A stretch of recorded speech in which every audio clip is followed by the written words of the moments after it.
భారతదేశంలో మొదటి ఆలయం ఎక్కడ ఉందో మీకు తెలుసా? భారతదేశంలోని ఈశాన్యంలో ఉన్న బీహార్ దాదాపు 600 బీసీఈ నాటి చరిత్రను కలిగి ఉంది.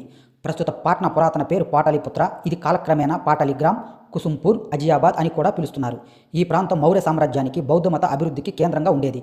అశోక చక్రవర్తి పాటలీపుత్ర అంటే ఇప్పుడు పాట్నాగా పిలుచుకునే ప్రాంతంలో జన్మించాడని చెబుతారు. ఈ రాష్ట్రంలో ప్రపంచంలోని అత్యంత పురాతనమైన, ఇప్పటికీ భక్తులను ఆకర్షించే ఆలయం ముండేశ్వరి ఆలయం ఇక్కడే ఉంది. ముండేశ్వరి ఆలయం బీహార్లోని కైమూర్ జిల్లాలోని ముండేశ్వరి కొండపై 608 అడుగుల ఎత్తులో ఉంది. ఇది శివశక్తి ఆలయం అని కూడా పిలువబడుతుంది. ఎందుకంటే ఇక్కడ శక్తి దేవతతో పాటు శివుని ప్రత్యేకమైన 5 ముఖాల శివలింగం ఉంది. ఇది 51 శక్తి పీఠాలలో ఒకటి. భారత పురావస్తు సర్వే దీనిని ప్రపంచంలోని అత్యంత పురాతనమైన క్రియాశీల ఆలయంగా అభివర్ణించింది. ఆలయం లోపల లభించిన శాసనాల ప్రకారం ఇది క్రీస్తు శకం 389 నాటికి ఉనికిలో ఉందని, ఇతర ఆధారాలు దీనిని క్రీస్తు శకం 108 నాటివని చెబుతున్నాయి.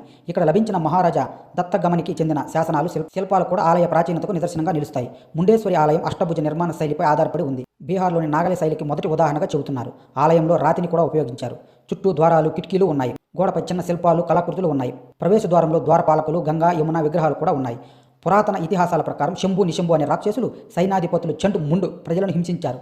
ప్రజల ప్రార్థనలు విన్న శక్తి దేవత భూమికి దిగివచ్చి రాక్షసులను సంహరించింది. ముండు ఈ కొండపై దాక్కుంది, కానీ దేవత చేతిలో ఓడిపోయింది.